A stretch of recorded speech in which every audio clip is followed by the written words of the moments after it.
Definitely feisty. And you're on. Hi, everybody. Welcome to Access Astrology. I'm Ann Ortley. I'm here in Florida. I've got a spaghetti pie in my oven that smells really good, and I am joined by my good friend Heather Rowan Robbins. Hello, this is Heather Rowan Robbins calling you from Ronan, Montana today. And we hope to be joined by Mark Waltz. He said he's back in town, and we look forward to having him here. Yep, he's on the road back. He was out playing in the woods.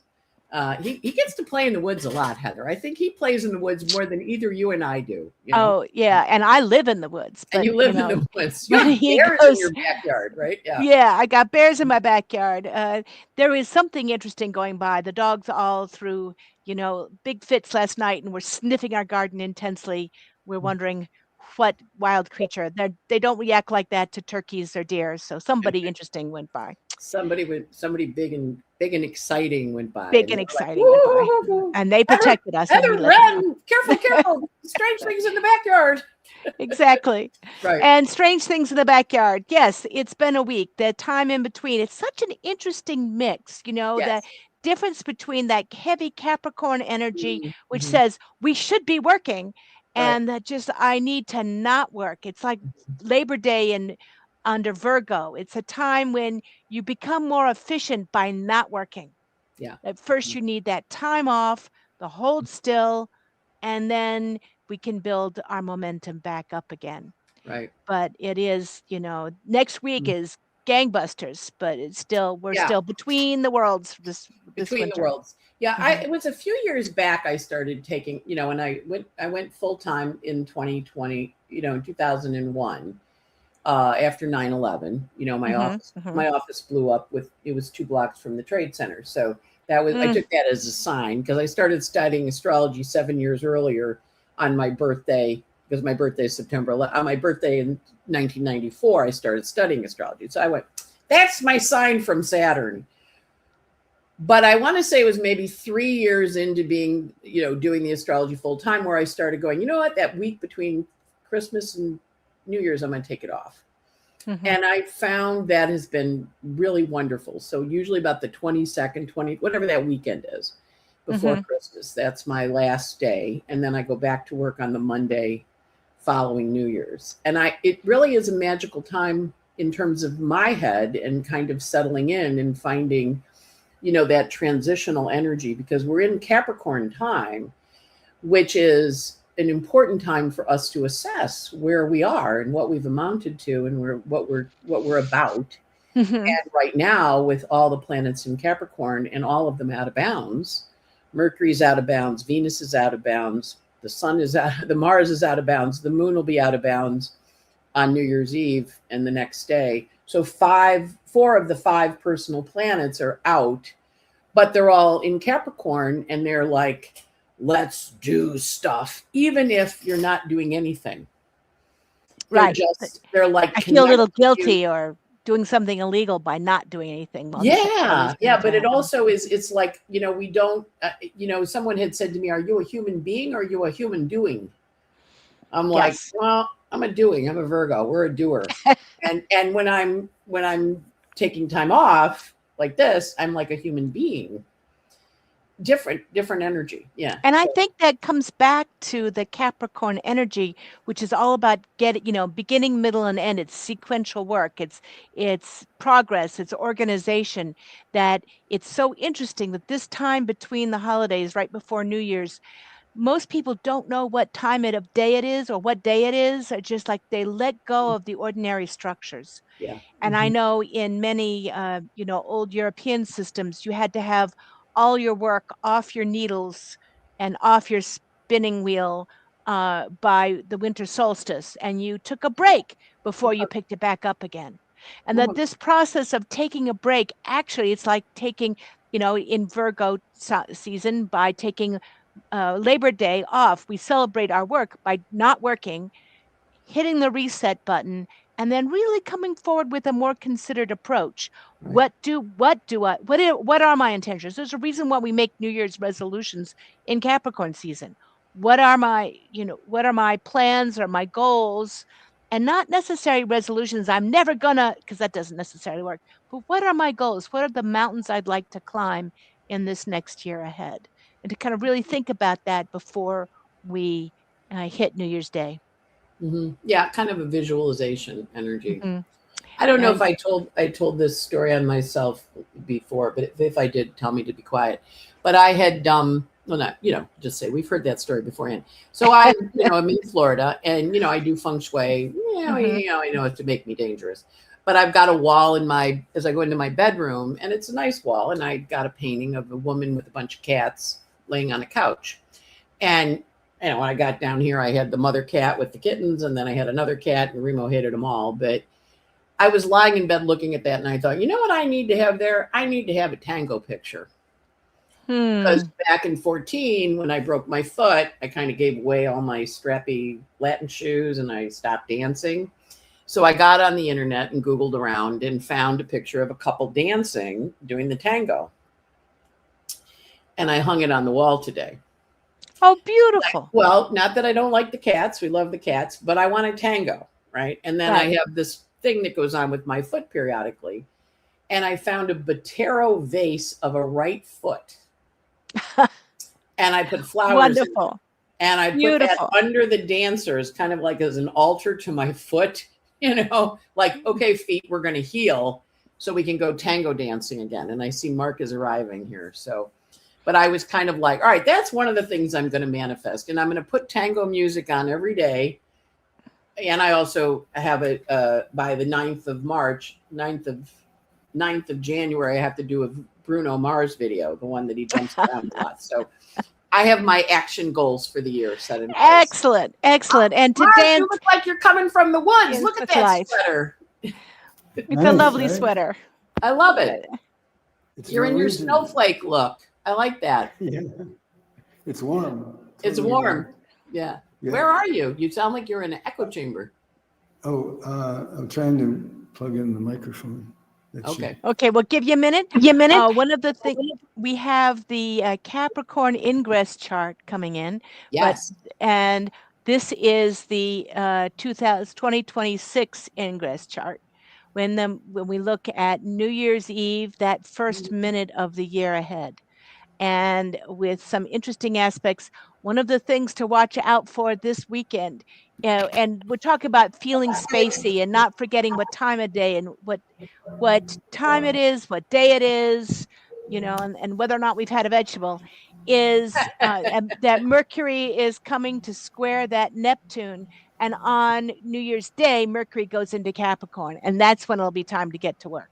Yeah. But right now, with that Mercury square Neptune, it's so spacey. Yeah. And just watch for, right now, there's a fog bank that has settled in our valley, and you can't burn anything outside because it just got nowhere to go. The roof is so close. Oh, and really? At least for now. And a lot of snow upstate New York, lake effect. Huge Neptunian water issues. The waves on the Great Lakes were apparently 25 feet tall. And, it was worse than when the Edmund Fitzgerald sunk. The waves were that big. So we're going to feel that spaciness, but really watch out for how much alcohol and whether you drive under the influence during that Mercury Neptune square right on New Year's Eve. Right.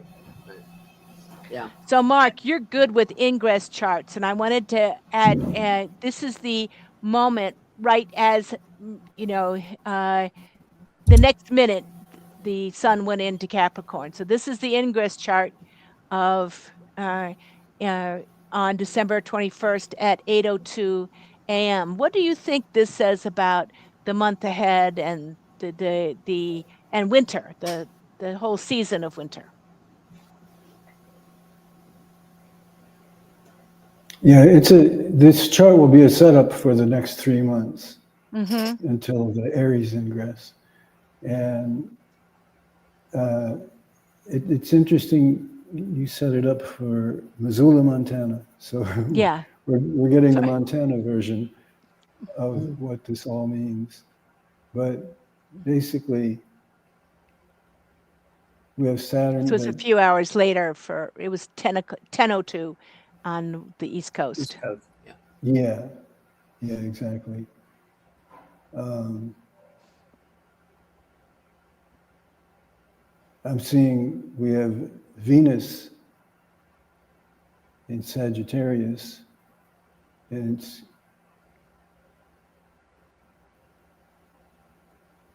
I'm having trouble seeing that. Oh, I know, it's kind of hard to see there. Okay, now I got it. Those goddamn glasses, right? Yeah. Venus moving through the last part of Sagittarius, of course, is going to square Saturn and then Neptune. And I think that's going to be a big part of what this next 3 months brings us. Yeah. And that Venus is just pulling away from a square to Saturn. So there is some, it feels like that, we're very aware of what's hard, what structure we need, but also what's been hard on our heart. I'm noticing that a lot of we're aware. It's great to have light moments, but there's also grief or just being aware that it's a radical thing to be cheerful and love your family and have a good meal in the midst of the world's pain at the moment. Right. And the mess that our country is in the midst of. So we're going to see a lot more both. lot more about money. Money is going to come to the fore. A lot of things that have been happening with money that we haven't been aware of, we're going to find out. And people are going to want explanations. Finally. Which is good. Well, also the Venus quincunx the Uranus, because the Venus squared the Saturn quincunxes the Uranus and then squares the Neptune. So there's kind of and earlier she was quincunx the Jupiter, a couple of days ago. So there's a lot of, it's an interesting configuration with the outer planets all in their old signs, but also knowing they're all ready to okay, we're getting ready to shift forward and go in a new direction. So it'll be an interesting year, I think, with all that stuff. And also because the Venus and the Mars are out of bounds in the ingress chart, they're out of bounds through January 4th. And right now, New Year's, Mercury, Venus, Mars, and the Moon are all out of bounds. So when you have out of bounds planets that are kind of initiating things, it tends to make it a little bit more wild. Plus, when we get to the Chinese New Year, which is the eclipse in February, that's a real kick butt chart. But we're going into the year of the fire horse, and the last time we had that was 1966, which was really big in terms of the culture. And the time before that was 1906, when we had the California earthquake and a lot of unrest in Europe, right? So, and the first anti-immigration law passed, interestingly, against the Chinese in 1906, because we brought them in to build the railroad, and then we were like, hey, we don't want you anymore, right? So we know this year of the fire horse is a big one because it's every 60 years. So we'll be watching, how we gallop forward. And that starts in February officially. Yeah, February. So we're finishing the year of the snake, where we're shedding our life. We've been shedding our life, or people have been shedding skins like snakes do and saying, okay, done with that. And dealing with some venom in the process. Yes. But it's an interesting bout. So we're back to the taking a look at the New Year's chart for the beginning of this season, with beginning of this month. And then we have one more chart of individuals to work through in a few minutes. We'll take a look at a chart we have from Melbourne. We have quite a few. We've got room now for people who want to send their charts in. We're caught up with all our backlog. And if I haven't gotten to you, you can check with me, and I will see if I've already done you, or you can send it in again, and we'll try to make sure. It's been hard trying to keep track of everybody we've done and who hasn't who's still next on the line. Mm-hmm. So, this Capricorn mix is going to be moving forward slowly over the month, and it's going to be aspecting all those outer planet signs. When it hits right before everything heads into Aquarius and conjuncts Pluto, it's going to go boom, boom, boom, boom over those conjunctions of Pluto in mid-January. And then they are going to be moving into a trine to Uranus right before they hit that Pluto. So there's going to be some interesting shifts in the next couple of weeks. I really think there is, to keep an eye on the news and on the actions and on the bigger pictures over the next month, because we'll see a lot get put into place or declared as an agenda for the next year. Mm-hmm. Yeah.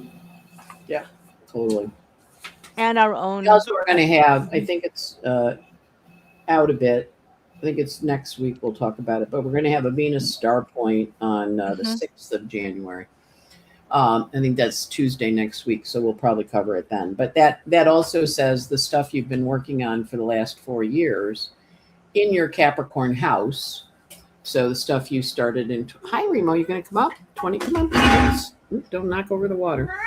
I know, come on up. Come on. Well, come on. I'm not on your phone. We're also finishing up the Aries Venus star point, correct?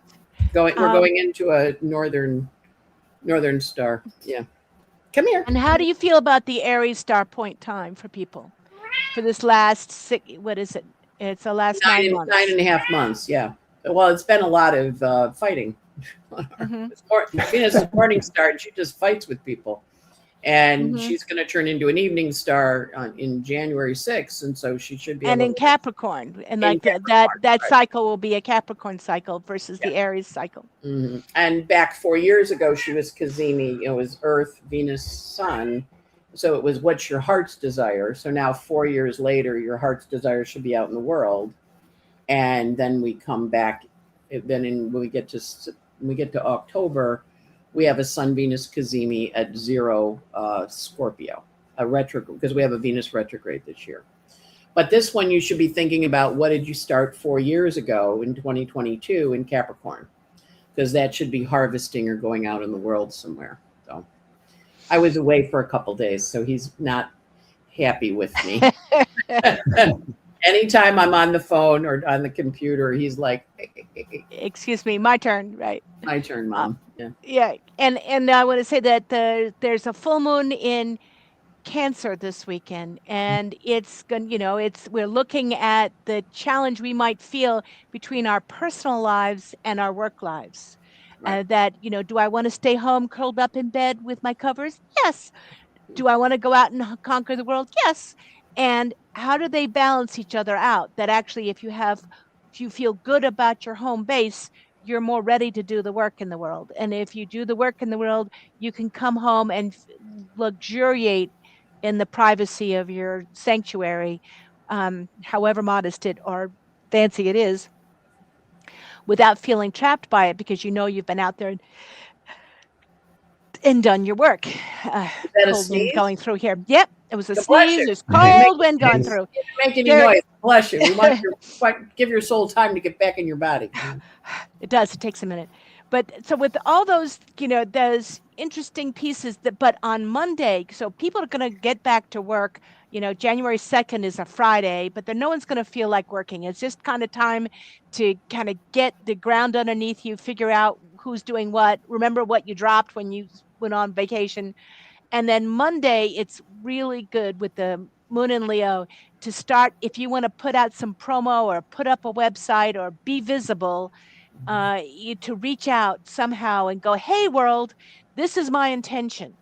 And to make some overtures to the world on Monday. Mm-hmm. Then we have to do the nuts and bolts work next week when the moon goes into Virgo. But see if you can do something to tell the world what your intentions are about being visible and being seen and doing your work on Monday. And any other comments on these charts before we pick up Sue from Melbourne? No, I think it's just knowing that they're intense. Mm-hmm. And with the planets out of bounds, there can be some overreaction. And also Chiron's on a world point squaring Jupiter. And so that can be, some harsh words, people saying things that maybe are a little mean. And it's not, it's the triggering of, the holidays sometimes gets us saying things that we maybe are, we may, or someone may say something, to us that we find offensive also. Yeah. Just Well being said. aware of smart mouth, because Mercury's out of bounds in Sag. Not that it's not true, Right. but But is it useful? should you say it? Is it useful? Yeah. As the I Ching would say, will it further? Will it further? I like that. Yes. This is Sue from Melbourne. She says over the last 10 years or so, her tolerance and values have changed because she's got a stellium in Scorpio Mhm. that Uranus has been opposing one after the other for the last 8 years. Right. She's struggled maintaining relationships with family and friends. Yeah, it's when Uranus opposed a pile of planets in your chart, it's usually let go, let go, let go. Mm-hmm. Or run Our, away and join the circus. That's the right. other way to do it. Yeah. But you're letting go of what was and exploring what could be. I moved out of a very icky old apartment when my kids were young that I loved dearly because we could afford it, but I couldn't imagine moving. The universe was getting a home ready for us, but I didn't know that. But then Uranus was opposing my moon or squaring my moon, and suddenly the stairs fell in, the rent tripled, the heat doubled, and it was time to go. But it was like the ceiling fell in, and it was like out, and it felt like, oh, how can Uranus do this to me? And I'm like, oh, this is such an improvement once we actually moved. So often Uranus can push us out of what was, but look and see at the excitement of what's possible coming up in general. So she's exhausted by people in general. Her art practice is stalling by lack of technology skills, but she's found that she's kind of coming back alive again. Her progressed moon has just entered Leo. Thank goodness for her dog who loves her unconditionally. And that south node in the 6th house, like deep old karmic warmth from your small animal. But it's developing art as a small business has been her desire. Is it a good focus? Is Neptune deceiving me with unrealistic desires? Have I missed the art business boat? And am I seeking retired but seeking supplementary income stream with art and astrology, which she loves? The Neptune Saturn conjunction in her 6th house will be in Aries. Can it be too challenging, or can I meet the daily discipline required? And is it her last opportunity? Should she just play it safe? And I see nothing in this chart that says playing it safe is the thing to do. No, I agree. Yeah. What Yeah. do you see? Yeah, she's should got. she go into art? The connection between Venus, Uranus, and the Moon is really strong. They're all at 20 degrees, and they're sextile and semi-sextile to each other. And at the same time, she has that stellium in Scorpio at her ascendant. And what I read in that setup, it's like this chart says, what if? And that's kind of the energy you should be working with is what if, because you get all kinds of ideas that are off the beaten path. And if you go ahead and express what if and try to get things going with unusual approaches, you'll attract the right people to work with you. So you're not going to create an art business just by putting a shingle out on the front porch and hoping to attract people. You need to work with people, and you'll be able to do that. Collaboration, which is not always easy for someone with a stellium in Scorpio, but that moon in Libra in the 12th can help her with that. So in the progress charts, no, her progressed moon hasn't gone into Leo. I'm sorry. There was another chart I was looking at. Progressed moon has gone into Aries. Right. And it is going through her 6th house, and that conjunction will catch up to this, will be in her 6th house and right on her south node. So she may feel like telling the whole world to go away, but it does feel like it's really an important time for her to do another push, that she will be able to rest when she feels like she's done her best. And to watch the tendency to edit herself, to always say, well, I'm not, as soon as I fix this, I can do it. As soon as I do that, that Venus in Virgo can do up there at the top of the chart. Yeah. It feels like, Pluto will be coming to square all of the that line up, those 3 planets exact conjunct in Scorpio in the 1st house, with the ruler of the ascendant, Scorpio, right on the ascendant, in a couple of years. So I'd say now is the time to do it. Now is the time to go for it. At that point, you're going to say, oh, why didn't I live the life I wanted to live? So I'd say it's absolutely essential to go live the life you've wanted to live. And anybody who really loves you will encourage you in this process. Don't do it. Don't think of it as safety or adventure in this new business, but how can I safely adventure? How can I safely go for it and still make sure that I've got enough money to eat next week? That progressed moon in Aries is really in your 6th house. Do the work that you came here to do, and don't wait. That's what I'm seeing. What about you, Anne? Well, I was drawn to the Saturn squaring the nodes, Mhm. which is called the skipped step, and it tends to make people clutch a little rather than giving themselves permission to go forward. So, the nodes are like, hey, I'm supposed to do this creative stuff. It answers to the North Node in Libra in the 12th house, which is an art house. But the Saturn sits there and, gives her curmudgeonly advice. And she's having, when it gets activated, it's a nice Saturn, but it also tends to be a little cautious because it's sitting in her 3rd house. So I'll be curious when she has her Saturn square Saturn, which is like this spring, did she, Kelly Ann Zem just came popping in. I don't know. Do you guys Oh, see? I'm sorry. That I'm looking at the comments from people, and I Oh, pushed the okay. wrong No, that button. was kind of, okay. There's a Oh, little. like I didn't know I could do that. Now I know I can do Well, that. now we know we can see the dots. Like, wait, something just happened there. Well, we should look and see where Uranus is right now. Like, Heather, there's things Yes. appearing on my computer screen. I know. I'm sorry. I was saying it's hello okay. to. Totally We love cool. comments Totally from We people, but I learned only something. Yeah. Yeah, we learned a new trick today. But yeah, so that would be my concern is when the Pluto, when the Saturn squares the Saturn. So when she was 36, what was she doing around her career? Did she give herself permission to do it then, or did she talk herself out of it? And now that she's having the opening square again to her Saturn return when she was, in the late 50s, it's like, well, and it is going into the 6th house of work. So it does say, let's do some apprenticing. I was curious about the technology comment.